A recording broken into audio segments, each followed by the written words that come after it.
Então, no primeiro dia da imersão ATB, nós falamos de resistência bacteriana, as principais formas de resistência, as principais bactérias que podem apresentar resistência frente à utilização dos antibacterianos e, enfim, o panorama geral global da presença desses agentes tão perigosos.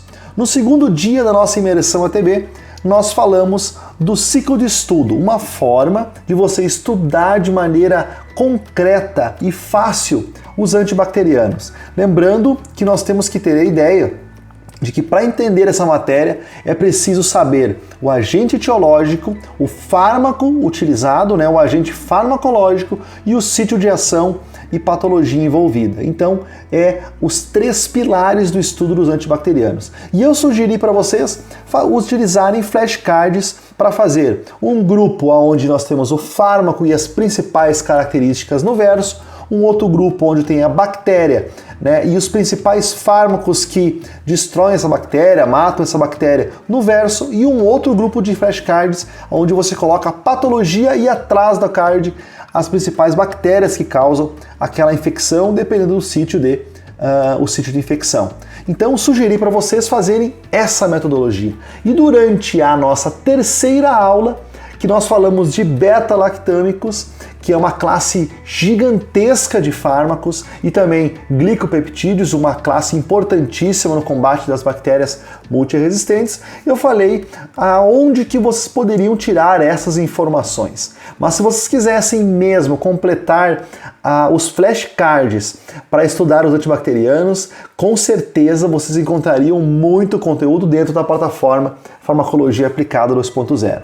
Hoje nós temos um outro desafio: entender o mecanismo e as principais características de outras classes de antibacterianos que trabalham de formas diferentes. Eles não vão atuar na parede celular, eles não vão atuar na parede de peptídeo glicano mais especificamente. Não, eles vão trabalhar em um outro local, vão atingir outro local que é tão importante quanto essa parede, para dessa vez horizontalmente para todas as bactérias. Como todo ser vivo, é necessário que a bactéria sintetize material para a sua sobrevida. E o principal material sintetizado por ela, como na célula eucarionte, é a proteína. Então, o alvo de muitos medicamentos contra o crescimento dessas bactérias, e aí a gente vai trazer um novo termo, bacteriostático, diferente dos fármacos que nós vimos na aula passada, que são bactericidas. Todos esses são bacteriostáticos, vão diminuir o crescimento das bactérias, a proliferação. Eles vão atingir exatamente a produção das proteínas diretamente no ribossomo. O ribossomo da bactéria tem duas subunidades, assim como o nosso, mas ela tem uma subunidade 50S e uma outra 30S. E a forma com que a proteína é produzida dentro da bactéria é muito parecido com que a forma que nós produzimos as nossas proteínas. Então, muitas vezes, o fármaco que atinge a célula da bactéria, quando nós falamos do uso de antibacterianos, também atinge a célula do nosso organismo. Então tem que tomar cuidado quanto à dose e quanto à utilidade frequente, a utilização frequente desses medicamentos. Mas quem são esses fármacos que atuam na inibição da síntese de proteína ribossomal da bactéria? Principalmente nós temos os macrolídeos, que nós vamos conversar um pouco mais sobre eles. Nós temos os aminoglicosídeos, também falaremos um pouco mais. E depois nós vamos falar das quinolonas. Mas claro que não são só essas classes. Nós também temos as tetraciclinas, o cloranfenicol, a clindamicina, as streptograminas, que são menos utilizadas, mas são muito importantes, e a linezolida, um fármaco essencial no combate das bactérias multiresistentes. Então nessa aula nós falaremos de maneira mais aprofundada sobre macrolídeos, quinolonas e aminoglicosídeos. Então, vamos lá!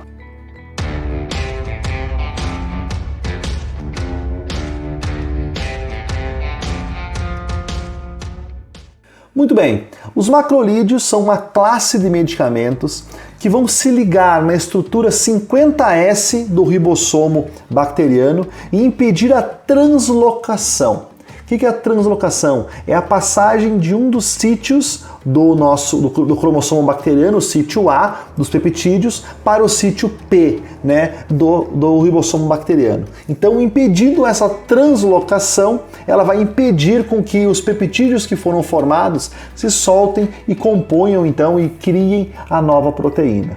Os efeitos adversos mais comuns da classe dos macrolídeos são efeitos adversos que envolvem o trato gastrointestinal. Apesar de, claro, ter bastante reações adversas como hipersensibilidade, é muito menor do que o que acontece lá com as penicilinas. Então, principalmente o que nós encontramos no uso dos macrolídeos relacionado muito com a dose, né? Doses elevadas, doses supraterapêuticas, né, causam mais esses efeitos adversos. Quais são eles?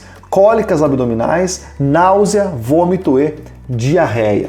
Então essa classe de medicamentos, ela consegue impedir, né, com que haja a passagem do RNA transportador recém-sintetizado para a região de finalização, a região que vai depois gerar a nova proteína. Eles foram descobertos em 1952, olha só, na época de ouro ainda dos antibacterianos. E eles então, o principal protótipo, o protótipo da classe que até hoje é muito utilizado, é a eritromicina. A eritromicina, a partir de 1991, foi o alvo de síntese de novos fármacos para essa classe. Por exemplo, oriundo da eritromicina, nós temos a azitromicina, a claritromicina e a espiramicina. Esses três medicamentos são derivados da eritromicina. Eles têm a presença, então, de desoxiaçúcares que permite com que infelizmente, né, causa a possibilidade de haver uma resistência cruzada dentro dessa classe. Ou seja, se a pessoa é alérgica a um dos agentes dos macrolídeos, e grande mesmo a chance dela ser alérgica aos outros também. Muito bem, qual o espectro de ação da classe dos macrolídeos?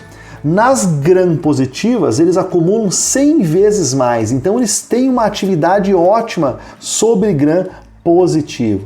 E também, vamos relembrar um pouquinho, né? Lá nas penicilinas, né? Medicamentos de parede que vão bloquear a síntese do peptídeo glicano, tinha uma dificuldade natural devido ao alvo farmacológico, que é muito mais importante na gram-positiva, que tem menos... Os fármacos das penicilinas, os beta-lactâmicos no geral, tem uma dificuldade em penetrar em gram-negativa. Então lá, naquelas classes iniciais da aula passada, nós percebemos que matar, por exemplo, agir de maneira bactericida sobre Haemophilus, Neisseria, Bordetella pertussis é muito difícil. E agora nós temos um espectro mais estendido para o lado das gram-negativas. Então nós temos, por exemplo, a eritromicina com uma atividade muito boa contra Haemophilus influenza, Neisseria meningitis, Neisseria gonorrhoeae e Bordetella pertussis, né, o agente causador da coqueluche. Além disso, a claritromicina tem um espectro mais estendido para catarrhales, clamídia, olha só, Legionella pneumófila e Mycoplasma pneumoniae. São bactérias que até então, nas classes que nós vimos lá na aula passada, não estavam sendo englobadas no espectro de ação dos fármacos que nós citamos, principalmente. Sem falar na Legionella, né, e no Mycoplasma. Aqui nós temos alguns agentes atípicos de pneumonias. Nós temos várias terminologias que caracterizam os diagnósticos diferenciais das pneumonias. Mas nós podemos categorizar, né, a pneumonia que tem a sintomatologia típica, né, catarro, achados em exames de imagem, febre e outros achados, né, clínicos e de diagnóstico que caracterizam um grande número de pneumonias como típicas, com sintomas típicos. E outras pneumonias com sintomas totalmente diferentes, como por exemplo diarreia e outros efeitos outras reações sintomáticas que não estão nada a ver relacionadas com pneumonia e inclusive é muito difícil você diagnosticar esse tipo de pneumonia e assim caracterizando elas como atípicas. E os agentes causadores também são outros essas pneumonias atípicas. Quando nós falamos das pneumonias típicas, nós temos lá Staphylococcus como um causador, Streptococcus, né? Mas principalmente o Staphylococcus. Quando nós falamos das atípicas, nós podemos encontrar daí Legionella pneumófila, Mycoplasma, né? E outros que são mais difíceis causadores de pneumonia. Quando nós falamos na azitromicina, nós temos uma atividade, então, novamente contra hemófilos, Neisseria, né? Catarrhalis, Mycoplasma pneumoniae, Clamídia e também Bordetella pertussis. Então nós temos um outro amplo espectro, mais envolvendo bactérias gram-negativas. Mas lembrando que eles têm uma grande potência também contra gram-positivo. Então, quando você tem uma falha terapêutica dos agentes mais específicos, você acaba utilizando fármacos como os macrolídeos, que têm uma função mais ampla, um espectro mais amplo. Então, infecções por micoplasma, né? Se utiliza a eritromicina 500 mg 4 vezes ao dia. A doença dos legionários, que é uma doença que matou muitas pessoas em épocas anteriores, né? Que é causada pela Legionella pneumófila. Pode ser utilizada a eritromicina, a azitromicina também, de 10 a 14 dias. Infecções causadas por clamídia, né? Urogenitais, oftálmicos ou pneumonias também por clamídia, que seria também uma pneumonia atípica, né? Utiliza-se a eritromicina e a azitromicina também. Coqueluche, né? Que é causada por Bordetella pertussis, também é utilizado, então, outros agentes anti-streptococcus, o Staphylococcus, mas normalmente essa bactéria é muito resistente à ação de beta-lactâmicos, então também é usado a azitromicina ou principalmente a eritromicina. E também é utilizado, daí nós falamos mais da claritromicina, esses fármacos na infecção por H. pylori, né? Muito utilizado também em infecções desse tipo, a claritromicina. Claro que é usada a amoxicilina também, né? Mas a clari entra junto no coquetel contra H. pylori também. E qual que é a diferença então da classe dos macrolídeos? Nós temos ali a eritromicina tendo que ser usada de 6 em 6 horas, a azitromicina pode ser utilizada uma vez ao dia, a cada 24 horas, e a claritromicina de 12 em 12 horas principalmente. Já que nós vimos que o espectro de ação é muito parecido, nós podemos falar sim das características farmacocinéticas como uma das diferenças da classe. Tetraciclinas, outra classe de antibacterianos muito utilizada. As tetraciclinas, como o nome já diz, tem um núcleo tetracíclico como base de toda a classe. E olha só, é a base mesmo, pessoal. Porque depois de descoberto o núcleo tetracíclico, né, octaidronaftaleno, que deu origem à clortetraciclina em 1948, surgiu todos os outros agentes da classe. Terramicina em 1950, né? Oxitetraciclina, clortetraciclina e os principais, metaciclina, doxiciclina e minociclina, por último em 1966, e ela está voltando a ser utilizada a minociclina, provavelmente pela resistência aos outros fármacos da classe das tetraciclinas. São fármacos de amplo espectro, tanto bactérias gram-positivas quanto negativas, além disso, bactérias aeróbicas e anaeróbicas, Rickettsia, que é um tipo de bactéria parasita, também tem sensibilidade às tetraciclinas, Mycoplasma, Clamídia e Legionella, os agentes causadores também de infecções atípicas. Então uma classe realmente com um espectro gigantesco.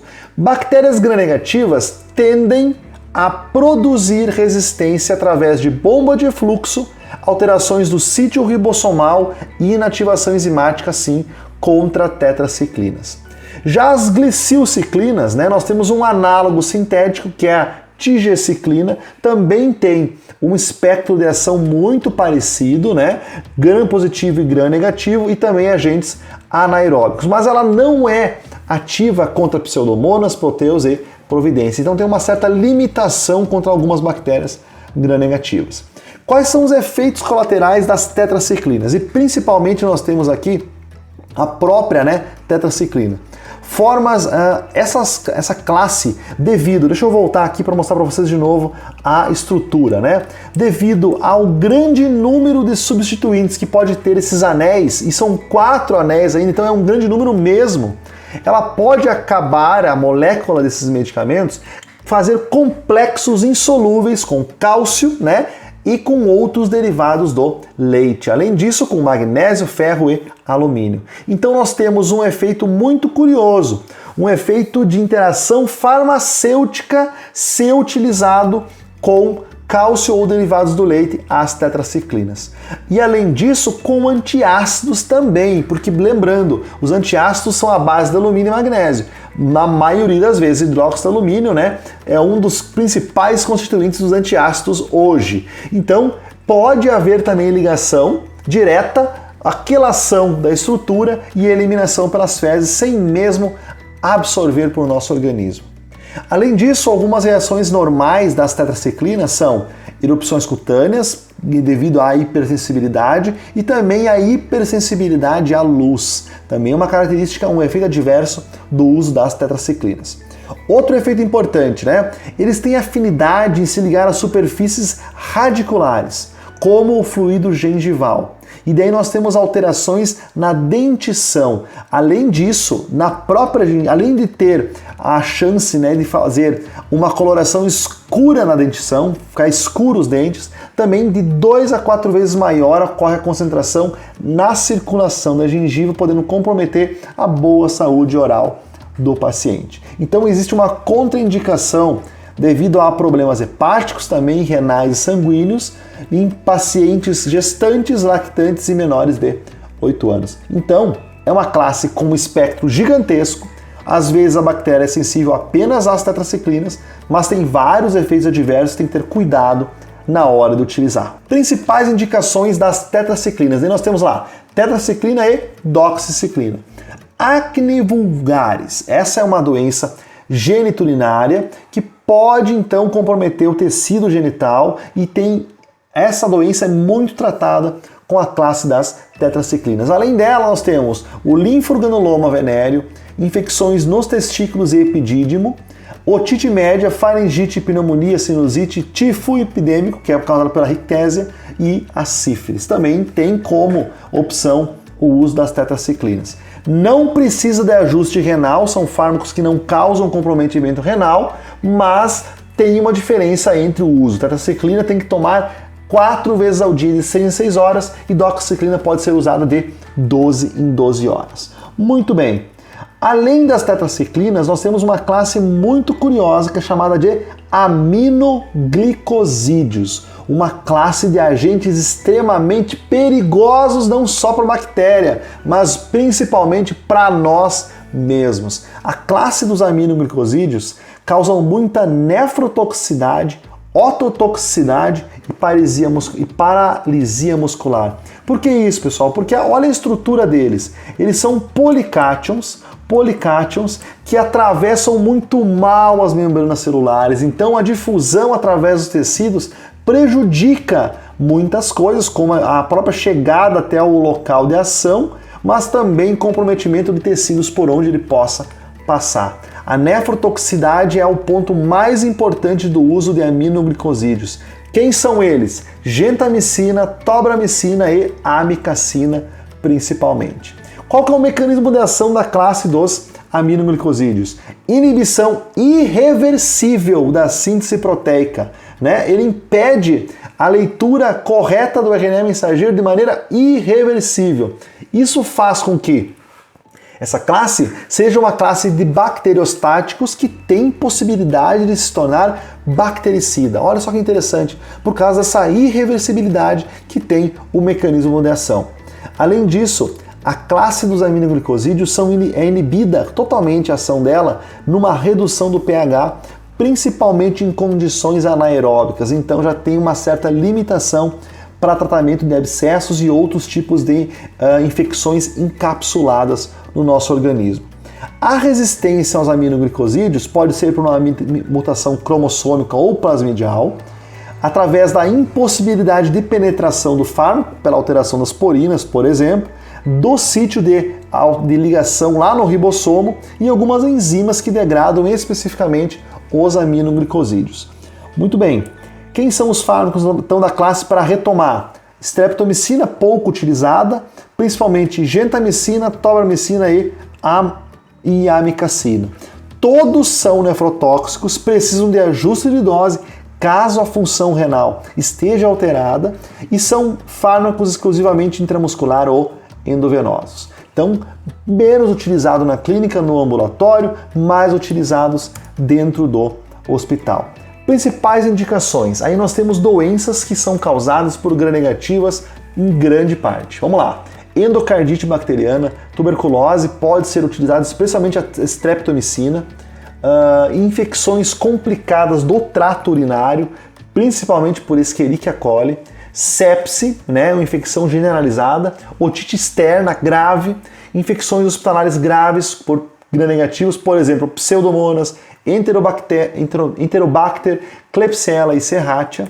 E é possível e muito utilizado em associação com agentes que trabalham em outro espectro de ação, especialmente um sinergismo entre aminoglicosídeos e beta-lactâmicos. Quando não se sabe exatamente o agente etiológico da doença, sabe através da sintomatologia que é uma doença que pode ter gram positivo ou gram negativo, prevalentemente. Uma pneumonia sem ter um agente etiológico identificado, por exemplo, ou propriamente a sepse, né, que pode ter mais de um agente, inclusive, causando a infecção generalizada. É muito comum utilizar um aminoglicosídeo e um beta-lactâmico.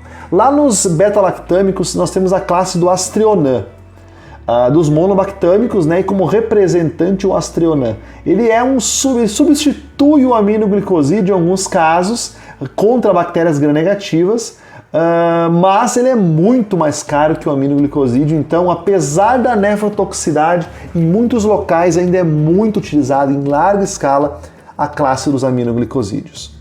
Muito bem, nós temos ainda a lincomicina, que foi descoberta em 1962, é um inibidor também da estrutura 50S.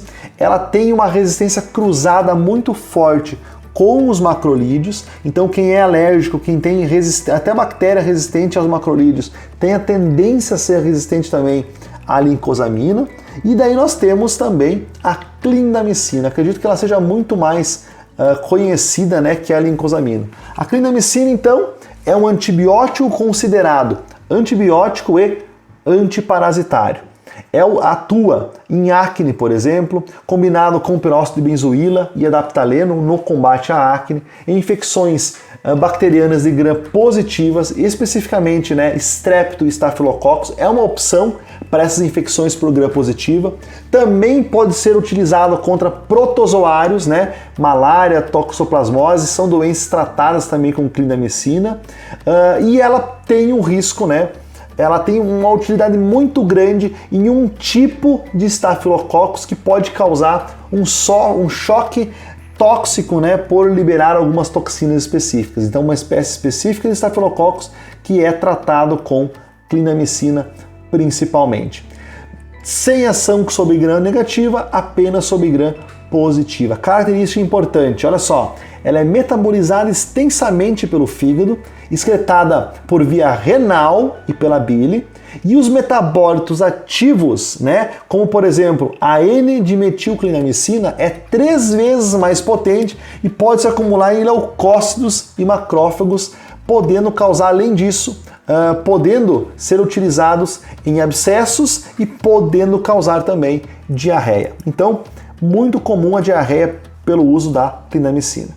Um fármaco muito utilizado na década passada, em décadas anteriores, foi o cloranfenicol. O cloranfenicol também tem um mecanismo atuando no ribossomo bacteriano.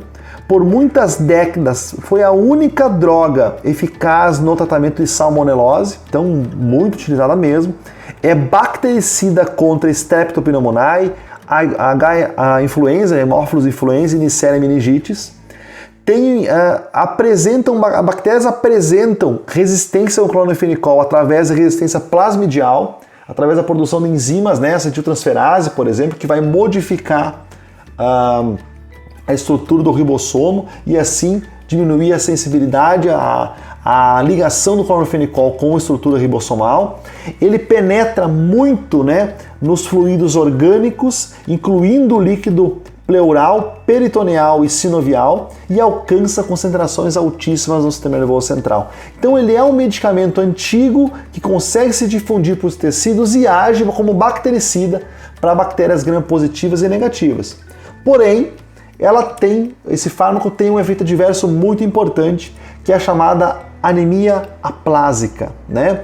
Que é irreversível e geralmente entre de 3 a 12 semanas depois da terapia ainda pode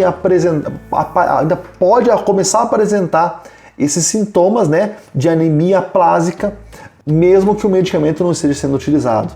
A aplasia medular também é muito comum, onde 3 linhagens sanguíneas são diminuídas pelo uso do clorfenicol, são eles glóbulos vermelhos, glóbulos brancos e plaquetas, e por isso que o clorfenicol foi tirado por um tempo até indeterminado do mercado. Hoje se encontra ampolas de clorfenicol ainda em alguns hospitais, mas o uso dele como terapia padrão para diversas infecções foi substituído por fármacos com menos efeitos adversos, evidentemente.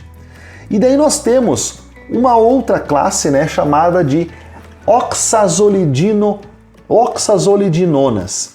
Essa classe é a classe da linezolida e que foi um dos últimos medicamentos que foi descoberto, né, em 1996 e é muito utilizada no controle de infecções multiresistentes. Então, qual o espectro de ação? Estáfilo, estrepto, êntero e algumas bactérias gram-negativas também. Pode causar leucogenia, plaquetogenia em tratamentos prolongados, mas dificilmente se faz um tratamento prolongado com linezolida, mas ela é muito neurotóxica. Esse é o efeito adverso mais importante. Qual o mecanismo de ação da linezolida? Ela é através da inibição da síntese proteica, né? Ela impede a formação da ligação do ribossoma com a zona de ligação e o RNA transportador. Então o acoplamento inicial é impedido pela ação da linezolida e ela vai ser utilizada basicamente como um antagonista, como um fármaco de escolha, a infecções multiresistentes. Quando que eu utilizo a linezolida? Até falamos mais dela na aula passada, né? Em infecções por enterococos, né? Seja qual espécie for, né? Resistente à vancomicina, ou seja, produtor através do gene VAN-A e VAN-B, de alterações do DALA-DALA, então é utilizada a linezolida como opção em pneumonias ou doenças causadas pelo MARS, pelo MRSA, a Staphylococcus resistente à meticilina, pneumonias comunitárias refratárias e algumas complicações de pele e tecidos moles também refratários, ou seja, onde foi utilizada uma classe farmacológica e que não deu certo. A linezolida, além disso, ela age como um inibidor da MAO. Olha só que curioso, né? E a MAO ela vai degradar a tiramina, por exemplo, que é uma substância que, se tiver em excesso, ela pode causar crises hipertensivas. Como a linezolida acaba inibindo a MAO, ela pode causar crises hipertensivas se a pessoa ingerir muitos alimentos com tiramina. Muito bem, então esse foi um resumo principal das classes que agem na síntese de proteínas. Claro que tem muita matéria ainda para ver sobre esse tema, especialmente trazer mais essas informações para a parte clínica de fato, em casos práticos reais. Agora nós veremos as quinolonas, que é uma classe muito interessante de medicamentos que é muito utilizada hoje em dia. Então, nos anos 60 foi desenvolvido o primeiro protótipo das quinolonas, o ácido nalidíxico. Esse ácido, ele deu origem, então, às primeiras quinolonas chamadas de fluoroquinolonas na década de 80. Nos anos 80, então, foi inserido um núcleo flúor na molécula, na estrutura básica, né, do ácido nalidíxico e foi criada, então, a classe das fluoroquinolonas ou quinolonas, como hoje são conhecidas. Esse núcleo flúor, esse substituinte flúor incluído na molécula, aumentou a afinidade do fármaco com a DNA girase, que é a forma de atuar sobre a bactéria, e aumentou a penetração também dentro da célula bacteriana. E assim nós temos as 3 próximas classes, as 3 próximas gerações de quinolonas de hoje em dia. A segunda geração com NOR, cipro e ofloxacino, a terceira geração com o levofloxacino e a quarta geração com moxi, GAT e gemifloxacino. A molécula base, a estrutura básica com os 2 anéis das fluoroquinolonas, dependendo da substituição das características estruturais, vai gerar alguns fármacos diferentes. Por exemplo, alterando o substituinte no radical 1, ali no R1, nós temos aumento da atividade do bacilo em bacilos gram negativos, como por exemplo um anel benzênico, né? Vai ampliar mais o espectro, pode aumentar a toxicidade, mas aumenta mais o espectro da droga. As 2 estruturas lá do oxigênio, né, e o CO2H vai trazer também uma característica de maior afinidade à topoisomerase 4, que é um mecanismo paralelo da ação das quinolonas. E os substituintes no R2 e no X, na estrutura que estou mostrando aqui na tela para vocês, vai conferir as diferentes da classe. Por exemplo, vai trazer mais afinidade para gram negativa para o norfloxacino e para o ciprofloxacino, mais para gram positiva, por exemplo, né, colocando um metil piperazínico naquela região, um radical metilpiperazínico, vai trazer mais ação na gram positiva, no caso do levofloxacino e do gatfloxacino, e além disso, né, um anel pirrolidônico nessa região pode fazer com que tenha mais ação em gram positiva ainda, como no caso do moxifloxacino. Então, a alteração, até colocando compostos halogenados ali na região X, né, pode trazer mais efeito em bactérias anaeróbicas. Mas essa composição diversificada na molécula da quinolona vai trazer várias características diferentes. E daí nós podemos ver que ela começa por aqui. Nós temos uma segunda geração mais voltada para bactérias gram negativas, incluindo micobactérias, né? E uma moderada ação sobre gram positivo. Nós vamos falar então em infecções do trato geniturinário, principalmente, com NOR e ciprofloxacino. Curiosamente, né? O cipro também é ativo contra estáfilo, strepto e enterococcus, mas também e principalmente para pseudomonas aeruginosa, uma característica bem peculiar do ciprofloxacino e que muitas vezes faz com que ele seja o salvador por uma infecção multiresistente por pseudomonas. Além disso, então, depois da segunda geração, nós temos a terceira e quarta geração, que é do levo, moxi e gemifloxacino. Eles vão ter uma ação devido à alteração dos radicais que eu mostrei agorinha, vão ter mais efeito sobre gram positivo, podendo ser utilizados então em infecções do trato respiratório, principalmente. São mais ativos contra a micoplasma, né? Principalmente o moxifloxacino, e vão ter um espectro então que envolve mais a ação no trato respiratório do que no trato geniturinário. As infecções do trato urinário então vão ser tratadas principalmente, né, se elas forem cistites agudas não complicadas, né, onde você vai usar 3 dias em dose única diária, pielonefrites não complicadas por Escherichia coli também, que é a bactéria comensal ali na microbiota do trato geniturinário, pode ser usado de 7 a 10 dias em dose única diária ou de 12 horas por 7 dias, isso falando de maneira geral das quinolonas, né, pessoal? Infecção urinária complicada por P. aeruginosa, quem que pode ser usado?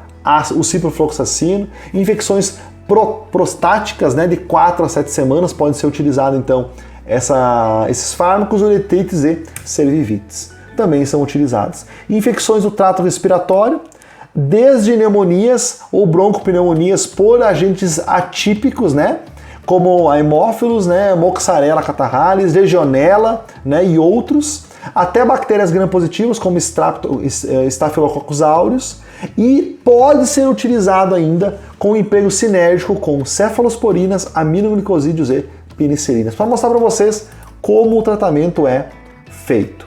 Muito bem, pessoal, e agora então chegamos ao fim da nossa imersão ATB, uma imersão que trouxe muito conteúdo para vocês. Eu fiquei muito feliz com o número de inscritos nessa semana do dia 10 ao dia 13, mas tudo que é bom, infelizmente, pessoal, uma hora acaba. Mas pode ser que não acabe, depende de você. Se você quiser aprender mais farmacologia, ter todo esse conteúdo aqui de maneira vitalícia e não só nos dias da nossa semana, e muito mais conteúdo mesmo sobre doença infecciosa, sobre tratamento da dor, sistema nervoso central e autônomo. Bem, toda a farmacologia você terá acesso especial e terá um desconto especial agora no início da Black Friday. Eu vou liberar nos grupos do WhatsApp e também lá no nosso grupo Telegram, bem como através do e-mail, um cupom especial para você conseguir ter acesso à plataforma Farmacologia Aplicada 2.0. É uma plataforma aonde você terá mais de 70 horas de aula de farmacologia com o método R2A, ou seja, revisão da fisiologia e fisiopatologia, aprofundamento no mecanismo de ação e depois aplicação prática. Mais de 10 apostilas de perguntas, apostilas com assertivas, com questões de concurso e feitas pelo professor. Contato direto comigo. Por quê? Porque nós temos o grupo do WhatsApp para conversar mais de perto, para trocar conhecimento, além do contato por dentro da plataforma. E um diferencial importante, de maneira vitalícia. Você não paga hoje e daqui 12 meses você fica sem o teu curso, ou daqui 6 meses, ou daqui 1 mês. Não, é vitalício. Você entra na plataforma, terá acesso ilimitado, sem prazo, para assistir às aulas. Então aproveite, pessoal, aproveite essa oportunidade e venha ser nosso aluno e desfrute de tudo que nós temos a oferecer no campo da farmacologia. Um grande abraço e fique ligado nos grupos, aproveite o cupom de desconto e venha ser nosso aluno. Tchau, tchau!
Muito bem, pessoal. E agora então chegamos ao fim da nossa imersão ATB. Uma imersão que trouxe muito conteúdo para vocês. Eu fiquei muito feliz com o número de inscritos nessa semana do dia 10 ao dia 13. Mas tudo que é bom, infelizmente, pessoal, uma hora acaba. Mas pode ser que não acabe. Depende de você. Se você quiser aprender mais farmacologia, ter todo esse conteúdo aqui de maneira vitalícia e não só nos dias da nossa semana e muito mais conteúdo mesmo sobre doença infecciosa, sobre tratamento da dor, sistema nervoso central e autônomo. Bem, toda a farmacologia você terá acesso especial e terá um desconto especial agora no início da Black Friday. Eu vou liberar nos grupos do WhatsApp e também lá no nosso grupo Telegram, bem como através do e-mail, um cupom especial Black Farmacologia para você conseguir ter acesso por um preço camarada à plataforma Farmacologia Aplicada 2.0. É uma plataforma aonde você terá mais de 70 horas de aula de farmacologia com o método R2A, ou seja, revisão da fisiologia e fisiopatologia, aprofundamento no mecanismo de ação e depois aplicação prática. Mais de 10 apostilas de perguntas, apostilas com assertivas, com questões de concurso e feitas pelo professor. Contato direto comigo. Por quê? Porque nós temos o grupo do WhatsApp para conversar mais de perto, para trocar conhecimento, além do contato por dentro da plataforma. E um diferencial importante, de maneira vitalícia. Você não paga hoje e daqui 12 meses você fica sem o teu curso. Ou daqui 6 meses, ou daqui 1 mês. Não, é vitalício. Você entra na plataforma, terá acesso ilimitado, sem prazo, para assistir às aulas. Então aproveite, pessoal, aproveite essa oportunidade e venha ser nosso aluno e desfrute de tudo que nós temos a oferecer no campo da farmacologia. Um grande abraço e fique ligado nos grupos, aproveite o cupom de desconto e venha ser nosso aluno. Tchau, tchau!